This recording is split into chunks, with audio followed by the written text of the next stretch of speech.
Abu Lahabga qiyrilik yetdi.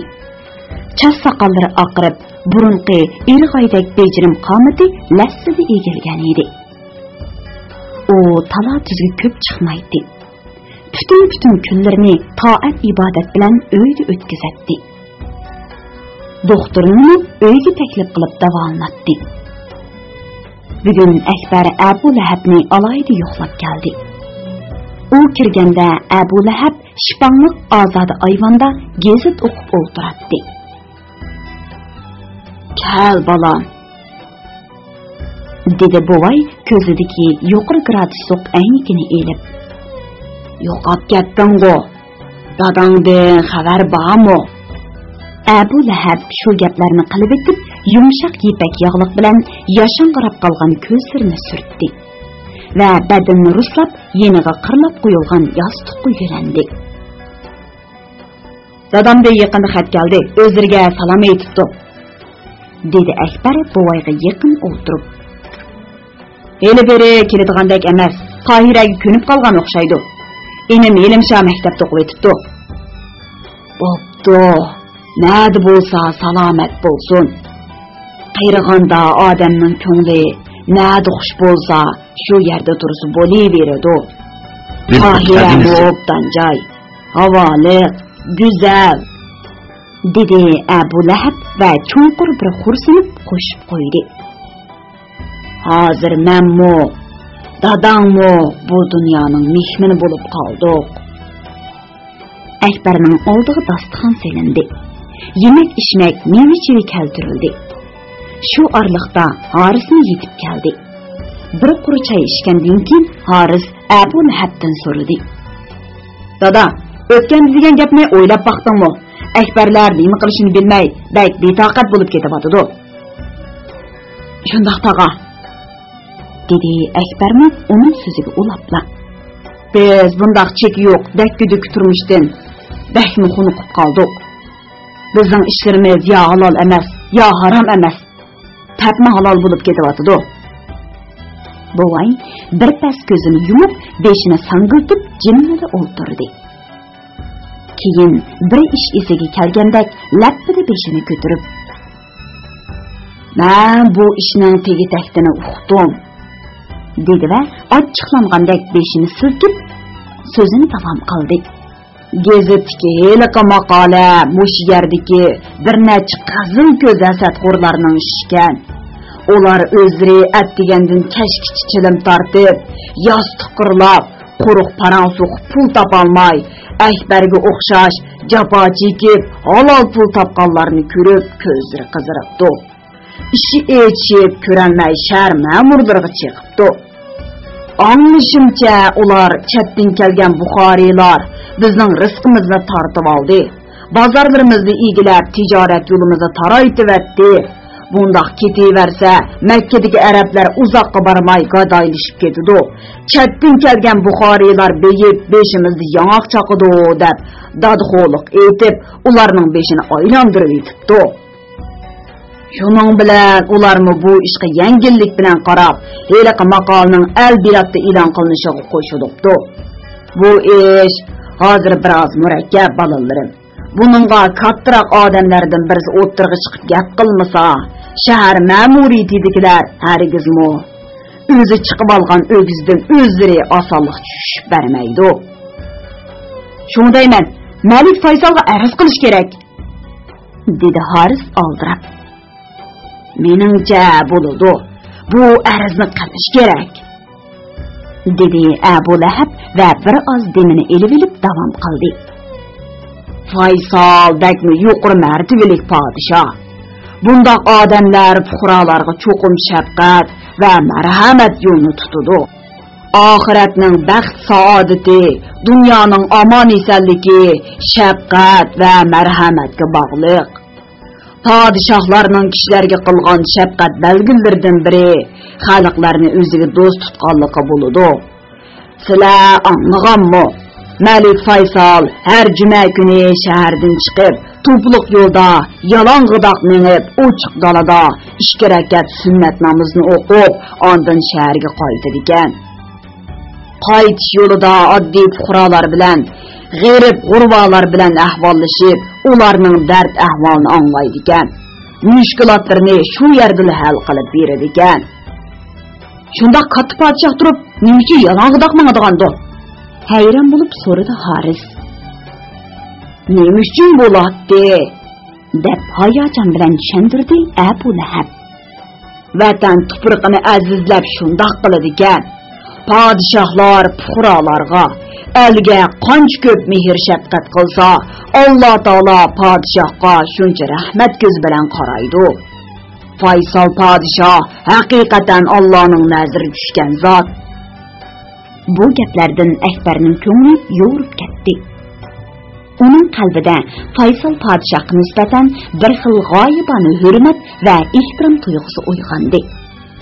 Agar u podshoh bilan ko'rishib, mush ishni hal qilsa, bir yoqqan o't mingni isitadi degandek nurg'un odamlarning mushkuli oson bo'ladi. Ishqilib u Abu Lahabning uyidan xushal va umidvor qaytdi. Atsi Baytumur, Musa Danqon va Quddus hojilar bilan ko'rishib, bu ishni maslahatlashdi. Shundoq qilayli, podshohga arz sunayli, dedi Baytumur ko'p. Ular necha vaqtdan beri bizni go'sh, o'zlarini qush qilib bizni yetkichi cho'qiladi. Odamni bundoqmi bo'za qilgan bormi? To'g'ri, endi bundoq beparvo yuraversak bo'lmaydi, dedi Quddus hojimi qo'shilib. Vaqti keldi, amchak talab qilish kerak. Lekin bu xabarni anglagan ba'zi ham shaharlar ularni bu ishdan yolpaytishga urindi. Biz haqning yurtida yashayotimiz. Azaldan qog'ining ko'zini cho'qqigan emas. Ish aplashmay qolsa, eg'izdan chiqqan gap keyin o'zimizni har bo'lib chaqidi. Mush arizni qilmasak bo'larmikin deyishdi ular andishiga tushib. Vaholanki Akbar qat'iy niyatga kelib bo'lgan edi. Ba'zilarning bundoq orsoldi gaplari uni niyatidan yondirolmadi. U yetib qolg'ich etib qol degan ruh bilan hamrohlarini qo'zg'atdi. Shunda qilib Akbar boshliq 4 kishi nurg'un Buxoriylarga vakil bo'lib, podshohga arz sunish qaroriga keldi. Arz tekstini Akbar yozadigan bo'ldi. Akbar shu kuni yarim kechaga uxlamay qisqa ham ta'sirli bir arz teksti yozib chiqdi. U arzning beshini Qur'ondagi: "Ey insonlar, biz sizlarni bir ota va bir onadan yaratib, turli millat va qabilalar qilib qo'ydik. Sizlar bir-biringlar bilan yaqindan tanishqaysizlar" degan so'z bilan boshlab, oxirini haddisdiki buning so'z bilan oxirlashtirdi. Mo'min kishining ko'ngliga xursandlik yetkazishning o'zi savob jihatida odam va parilarning qilgan ibodatlariga barobardir. Arz teksti boshqalarga yaradi. Ularning nazarida mundaq ta'sirlik, neg'izliq so'z javhiri har qanday javohiratdan ustun turadi. Shunga buni o'qigan odam o'ylanmay qolmaydi. Ular atsi Makkada o'ltiraqlashib qolgan necha yuzlagan musofir kelgindilarning umid orzusini ko'ngillariga pukib jiddiy yurib ketdi. Bu kunlarda Faysal podshoh jiddilik o'rnida ish bajarayotdi. Anglayotganinglar beni qutordan anglatilayotgan ovozli asarlar sahifasi. Podshoh huzuriga kirish ancha osonga tushmadi. Lekin ular niyatidan yanmadi. Har qancha to'sqinlik uchursimi bal qo'yib etmadi. Ular 5 kungacha o'rda darvozasidan neri ketmadi. Issiqda ko'ydi. Yomg'irda dugdaydi. Shamolda puchuldi. Qo'rsaqlar assa quruq non yedi. Ufsa suvdandagi ilimin suvni ichdi. Ularning irodasi, g'ayrati oxir o'rdining bosh mulozimatchisini ta'sirlantirdi. Qiynib mashrang harbiy forma kiygan, bir yeniga ayri qilish, bir yeniga tapancha osgan, burutliq, o'ng qora bosh mulozimatchi ularning yeniga kelib mundaq dedi: "Faysal podshoh bir necha kundan beri xorijiy ishlar bilan oldirash bo'lib ketdi. Men sizlarga qoyil bo'ldim. Ko'rishmagicha bo'ldi qilmaydigan o'xshaysizlar. Bo'ldi, men sizlarni ko'rishtiray. Lekin bugun bo'lmaydi. Ertat degan ekan Alloh. Qandoq? Bo'ladi. Rahmat sizga", dedi Akbar xushal bo'lib. "Lekin atisini qandoq topamiz?" "Men sizlarni topaman", dedi baş mulozimatchi. "Mening ismim Mas'ud. Sizlar atat deganda mush yerga kelib meni kutinglar." "Bo'ldi, at ko'rishaylik."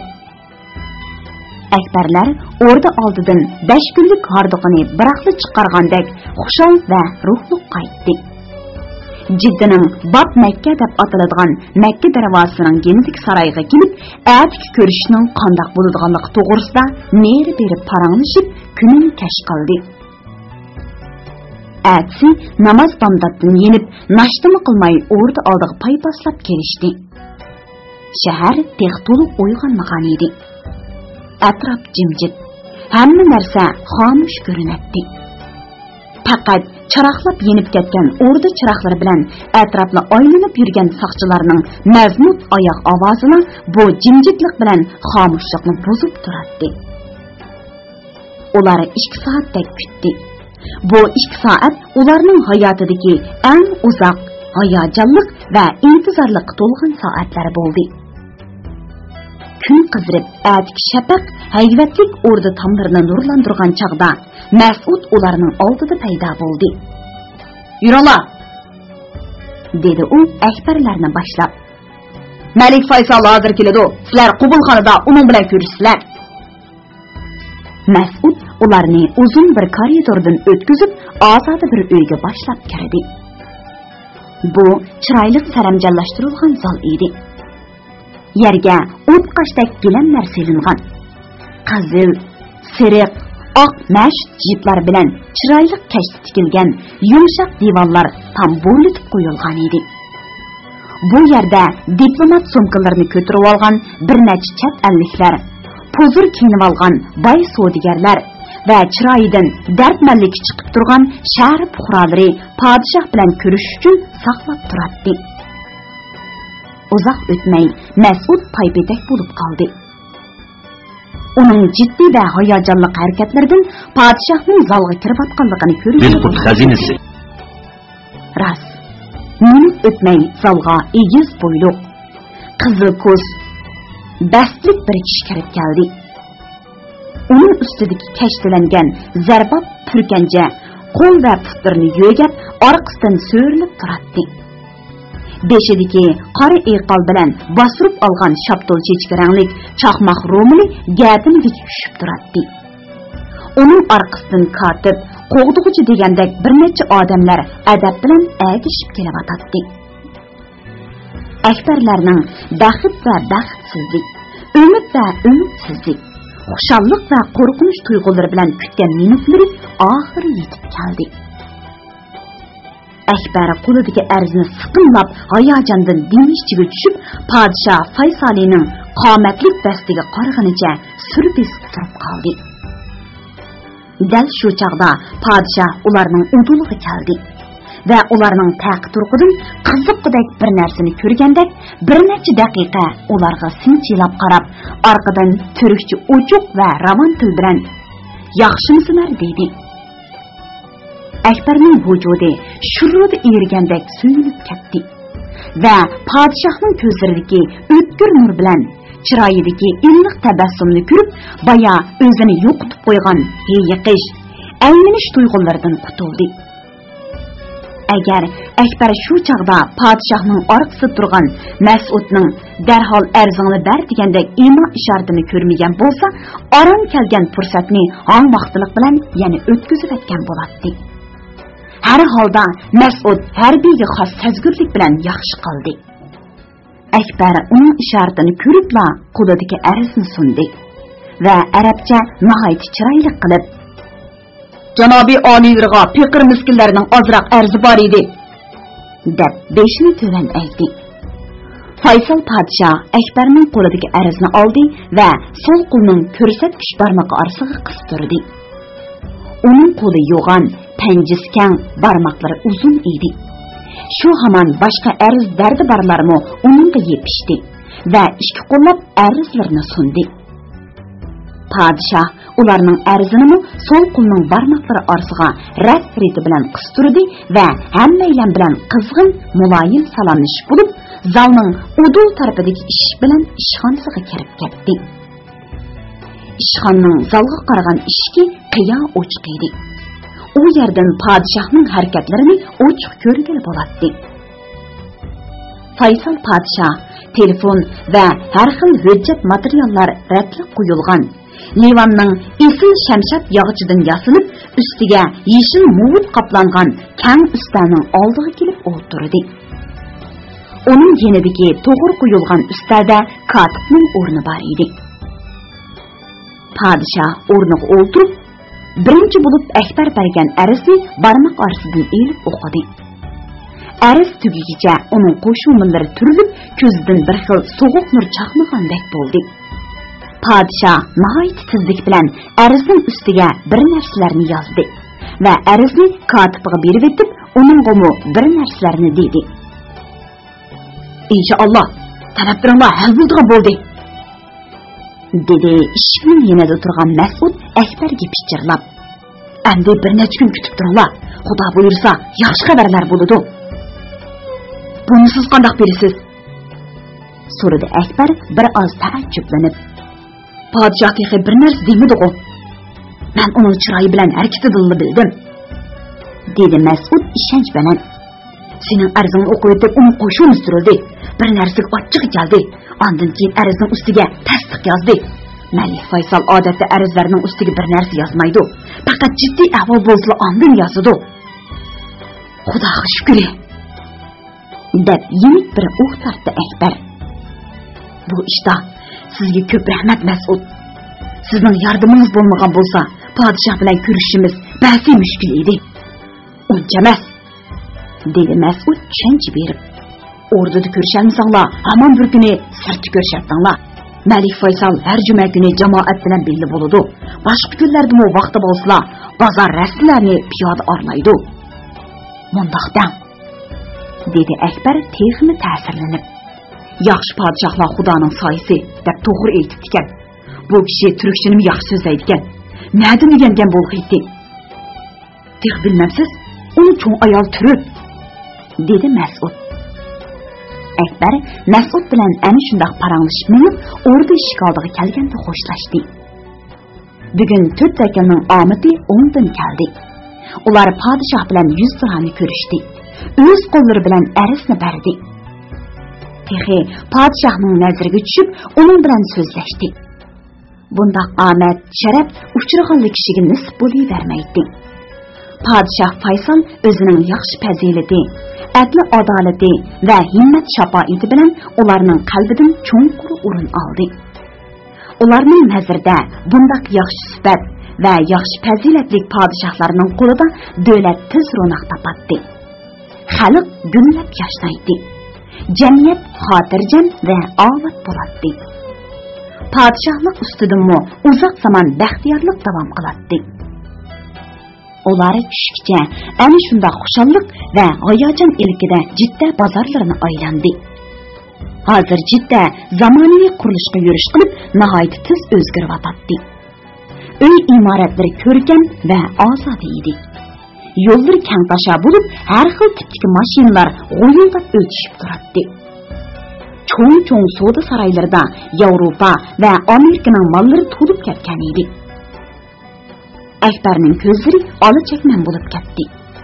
O'zining burun char bozorchilik qilib tortgan jafo mushaqqatlarini aslab, bugungi savdo tijoratning bu darajada o'ng'ay va ravon bo'lib ketayotganligidan ko'nglida ham suyundi, ham hayron bo'ldi. Agar sharoit yor bersa, uning qo'lidan nima ishlar keladi? Chunki uzoq yil musofirchilikda, xo'rliqda, tirikchilik vasvasiga to'lgan murakkab jafoli hayot yo'li uni xayolparast, kitob mastonisi, ojiz bir boladan bugungi kunda pishqon, aqlliq, irodalik, aql farosati bor igilik tikligichiga aylantirib chiqqan edi. Lekin hozir Akbarning qanot quyruqi bo'g'ishlangan edi. Xuddi podshoh sunilgan arizda deyilgandek, ko'zga ko'rinmas zanjir kishanlar uning putqulni chirmab, erkin parvoz qildirmayotdi. Agar Akbar mushu taqibdan, chatki qiqishdan qutulsa, tijoratni qayta dastiga elib, cho'ngroq bir ish tavritishni bugungi ko'ngliga pukib qo'ydi. Ular tushda shahriy Qobil ko'chasidagi bir turkning do'konida tamoq yeb, tushdan keyin bugungi xushxabarni yurtdoshlariga tezroq yetkazish uchun mashina bilan Makkaga yurib ketdi. Anglayotganinglar Beliq to'ridan anglatilayotgan ovozliq asarlar sahifasi. 10-bab Shirk salom. Yelil yaqqan kuz yomg'iridan keyin Makka osmoni nihoyatda go'zallashib ketdi. Namlikni yo'qitib yengillashgan parcha-parcha bo'zamtul bulutlar asta-asta g'arbga surilib, osmonning to'q yeshil jamolini ochdi. Havo salqin ham namxush edi. Akbar bugun aldirash bo'lib ketdi. U necha kundan beri shirkat qurish halakchiligi bilan avora edi.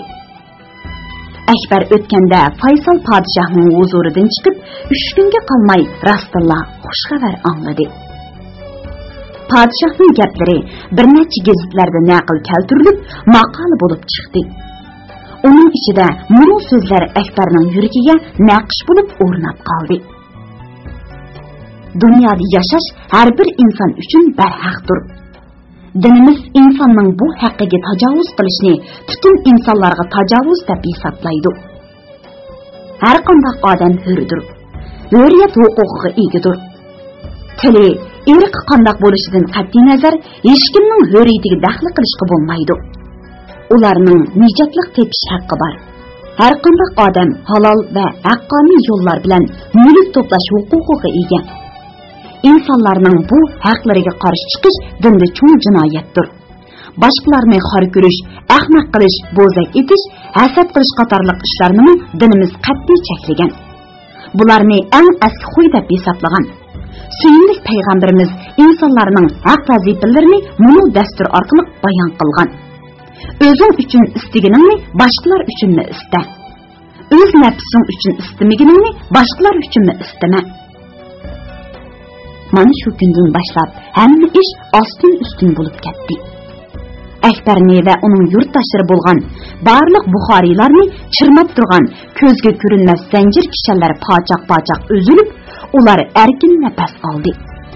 Bir necha yilga so'zilgan vahimlik, dakki-dukkilik turmush oxirlashib, ularmo og'ziga kelganini deyalaydigan, o'ylig'ini qilalaydigan hurlik huquqiga erishdi. Burun bularni ko'zga ilmagan, chakki qoqqan, bo'za qilganlar endi birdinla pili qurtidagi yumshab, o'zlari izdab kelib, burun hal qilmay cho'rivatgan nurg'un ishlarni hal qilavatdi. Jamiyat paydo bo'lgan bunda qizg'in, ozoda turmush muhiti Akbarni xushal qildi. Uning ruhini urg'utib, har ko'ylarga soldi. Dilqut xazinasi. Akbar bir necha kunning oldida Bag'dumir bilan Musa Danqonni uyiga chaqirib, mehmon qildi. Va ular bilan paranglashib o'tirib, mundaq degan edi. Hojimlar, mening ota-buvam satirash emas edi. Sizlarning ota-buvanglarmo mo'zdozlik qilmagan. Taxtni mushk yasamagan. Biz bundaq ketaversak bo'lmaydi. Qat ko'tarolmaymiz. Mening fikrim biz uchimiz birlashib bir shirkat quraylik. Tijorat yo'lini kengaytaylik. Podshoh bizga keng imkoniyat yaratib berdi. Endi o'zimiz qudrat toptirmasak bo'lmaydi. Mening hozir 30 ming riyol pulim bor. Men shuni otidim. Sizlar qanchalik chiqara olsanglar, shunchalik chiqaringlar. Uchimiz bir yoqdan bosh chiqarsak, uzoqqa qolmay chuqur bir obdan egrik tiklay olamiz. Uning taklifi Bag'dumir bilan Musa Danqonni qiziqtirib qoldi. Hozir hamma yerda jon bo'lsa jahon, osh bo'lsa qozon edi. Bir kun bo'lsa-mu burunroq midirlab pul topmasa, bu jamiyatda oyoq terab turg'ili, yuz obro'y topqili bo'lmaydi. Pul bu yerning go'zalligi, shon shuhrati va nurliq istiqboli edi. Ular uzoq yillik ochiq sarguzashtlar orqali bu haqiqatni tushunib yetgan edi. Uning ustiga Bag'dumir burunqidek bo'ytoq emas edi. Makkadagi bir ham shaharning o'ltirib qolgan qiziga o'ylanib, bir o'g'il, bir qizlik bo'lib qolgan edi. Ummu oilasining balanlarining kelgusi istiqbolini o'ylamasa bo'lmaydi. Shunga Bag'dumir o't otash ishida bozgan so'qib, tiyillab yiqqan 15 ming riyol pulni Akbarning oldiga qo'ydi. Bu kunlarda Musa Danqanning oila yuki yenik emas edi. O'zidan xilil yosh xotini osh sarsonlik yillarda tenab, tantirab yuribmi, orqa-orqadan ikkini tug'ib Bir oilaning g'ami, balalarning taqdir qismati uni cho'nqur o'ylantirib qo'ygan edi. Şuna onmu dopsetip, mozdozluk qilib yiqqan pullarga xotini Asiya xanımning oltin jabdoqlarini setib qo'shib, aram ta'sirlikda 15,000 riyal taxladi. Akbar hisoblab ko'rdi. Uchaylanning 60,000 riyal dasmoyisi bilan xel obdan tijorat qilg'ili bo'ladiganligiga ko'zi yetdi. Endi gap shirkat qurish rasmiyatlarini bejirishda qolgan edi. U yana Harisni topdi. Harisning yordami bilan ishki tashqi savdo bilan tang shug'ullanadigan Shirkat Salom nomli paychiqlar shirkatidan birini qurdi. Akbar dastlabki qadamda burungi do'konning o'rnini kengaytib zinnatlab, bir tarafida un, guruch, may, yana bir tarafida kiyim-kechak va milish mol sotadigan magazin qilib ochdi. Bag'dumir bilan Musa Danqan magazinga mas'ul bo'ldi. Akbar hisobotni tutib, yiroq yaqindan mol yetkazib berib turdi. Savdo obdan yurishdi. Dastlabki bir fasllik kirim chiqim ko'rsatkichida payda 15% atrofida bo'lganligi ma'lum bo'ldi. Bu ish amaliyotda ko'yak tortib, bozg'in so'qish bilan dop setib, mozdozlik qilishdan ko'p yaxshi ham yengil edi. Şuna Bagdumir Musa Danqanmo o'zlarining rohat chiqib qolganligidan xushal ham rozi edi. Akbarning hisobida agar savdo mush tariqada 1 yil davom qila olsa, ondan tijoratning bir uchini chet ellarga qaratib, u yerlardan zamonaviy moda mollarni kirgizgili bo'ladi. Ko'p o'tmay shirkatning mudda bozoridagi universal magazini yiroq yaqinda nom chiqib, tijorati ro'naq topgan. Xaridori ko'p, avvat magazinlarning biri bo'lib qoldi. Anglayotganinglar, Beliq to'rdan anglatilayotgan ovozliq asarlar sahifasi. Hayot Akbarga kulib qaradi. U halol yashashni afzal ko'rish, shon-sharaf tuyg'usi kuchli bo'lish, lavzida turib va'dasiga vafo qilishdek fazilatlik bilan turmushda, tijoratda tang nusrat topdi. Hozir Akbarning shu paytida ishga eg'izliq zamonaviy ishxonasi bor bo'ldi. U shu yerda o'tirib, nurg'un ishlarni telefon orqali hal qila oladi. Bu kunlarda Shirkat Salom tijorati yurishib, nurg'un kishilarning diqqatini tortgan uchur va savdo markazi bo'lib qolgan edi. Akbar bugun tushdan keyin ishxonasida qalin bir hisobot daftarini ko'rib o'tirib edi, ishga qoldi. U kiringdab qo'yib, yana o'z ishi bilan bo'lib qoldi. Ishxonaga chas soqollari oqargan 60 yoshlar atrofidagi o'ruq bir odam kirdi. Uning cho'qir chanoqlari ichiga chiqir ko'zlari xuddi lo'liga o'xshash oldiga bo'rtib chiqqan edi. Assalomu alaykum. Mehmon qiroatini keltirib, egilib salom berdi. Va alaykum assalom. Akbar salomni yondirib, bu kutilmagan mehmonga sapsilib qaradi. Ukam Akbar hojim, meni tanımadingmi? Dedi bu odam oldiga bir qadam siljib. Obdanra qarg'ina, men hujumim emasmi? Ha? Akbar uningga tikilib qoldi. Ko'zlari yo'g'on echilib, og'zimi hayronlikdan yumilmay qolgan edi. O'zgarib ketibsiz aka. Nalarda yurib, nalardan keldingiz?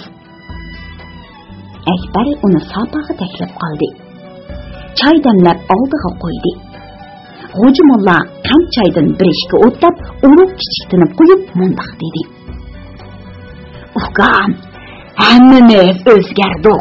Bu dunyo bakmi vafosiz ekan.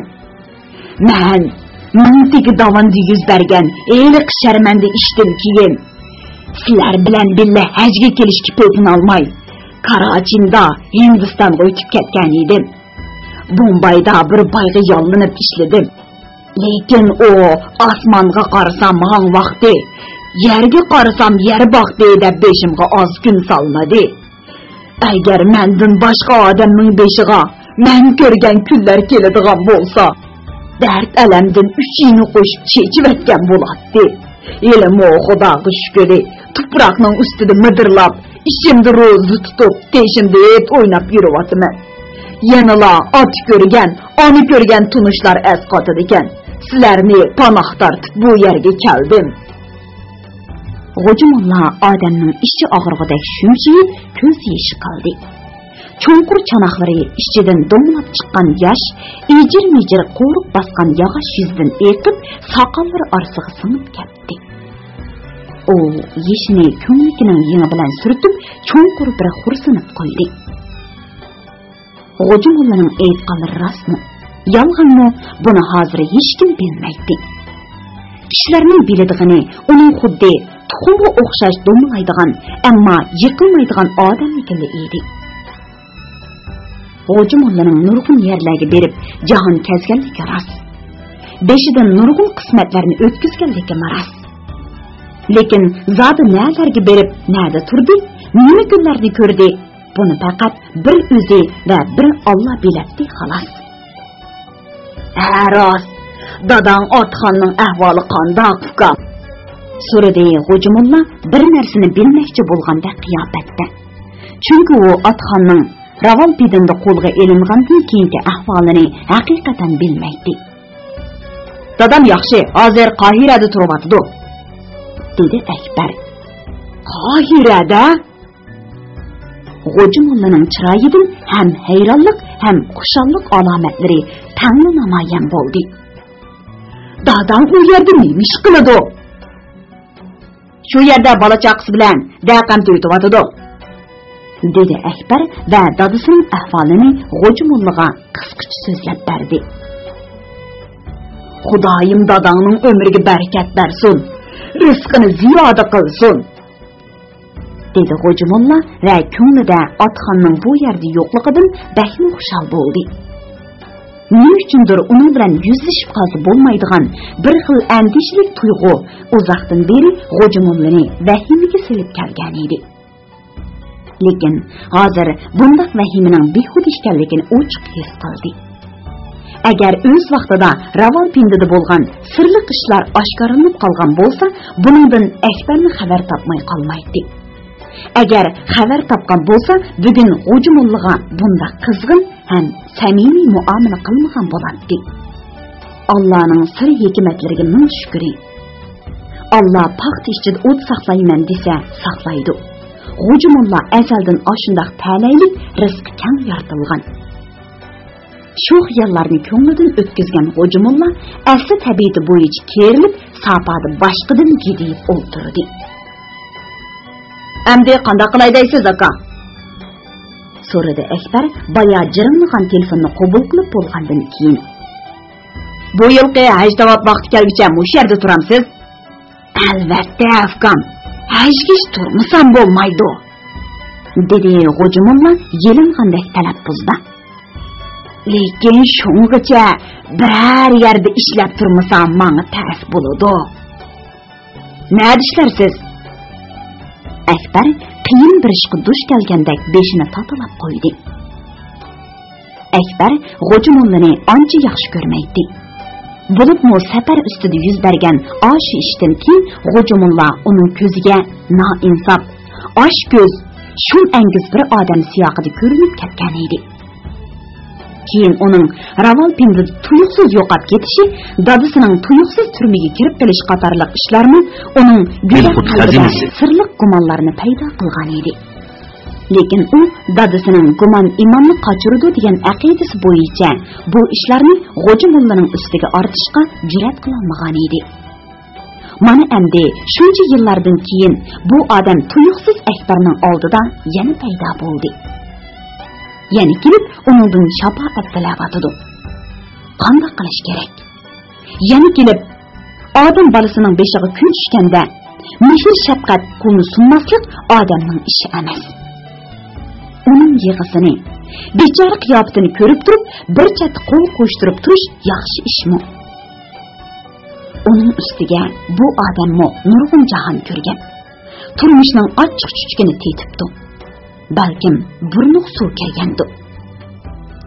Anlasam, senin şirketingde men qilg'idek ish bar o'xshaydi-ku, dedi Hoca Molla endi ko'ngildagi gapni rasmiy echib. Sen himmat ko'rsatib, atidarchilik qilmasang, men bu yerda kimning peshiga esilaman. İş bo'lmaganda biz Arı tumanning suyini billi ishgan, bir yurtda yashagan. Bu qutlug' safarga billi chiqib, safar qismatlarini billi tortgan. Agar yo'l ochiq bo'lib, yurtga ketaligan bo'lsak, bunda xo'rliq kunlarga qolmasdi.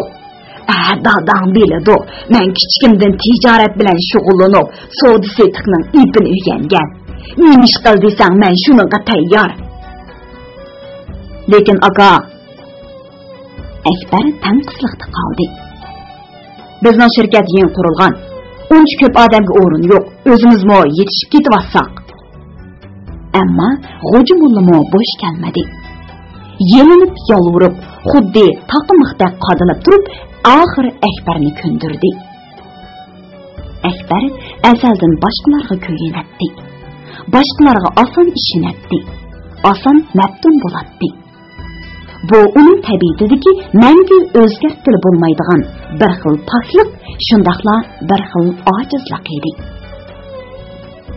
Shundaq qilib, Hoca Molla Akbarning ma'qulligi bilan shirkatning rasmiy xizmatchi xodimi bo'lib qoldi. Endi u oz to'la bansini ko'rsatib, o'ziga gumoniy nazar bilan qarab turgan Musa Danqon, Baytumir qatorliqlarning ishonchisini qo'lga keltirmasi bo'lmaydi.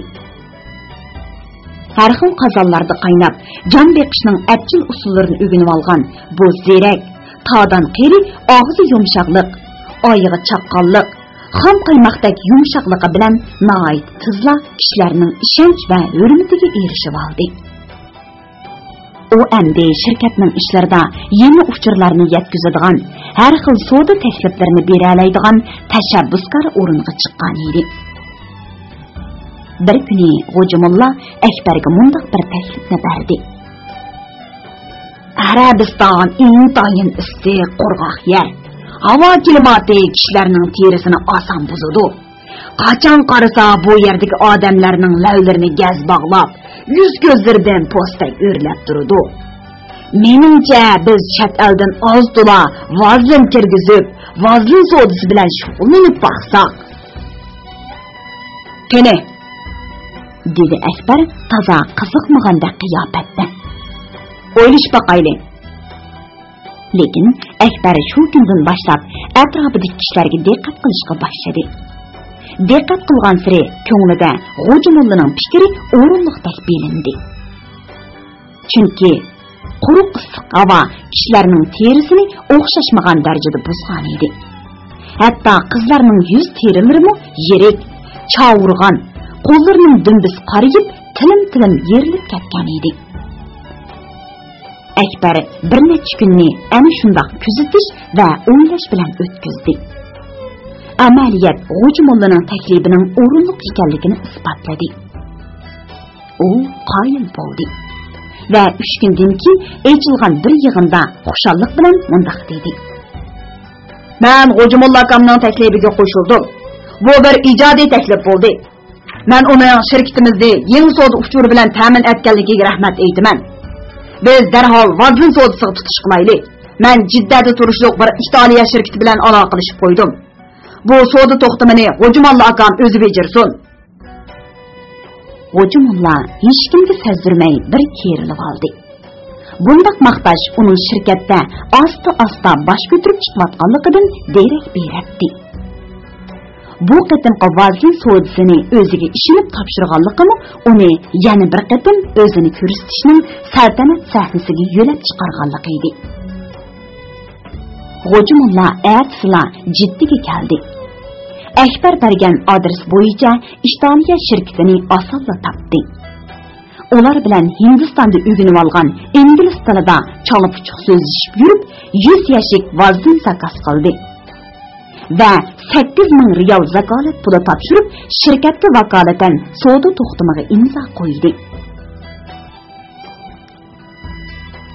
Beliqut şirketida ovozga elinib, Beliqut to'rida anglatilayotgan Uyg'ur yozuvchisi Ahad Turdining Şinjan Yoshlar O'smirlar nashriyoti tarafidan nashr qilingan Sarson ruh nomli romanini bugun mush yergacha anglatdik.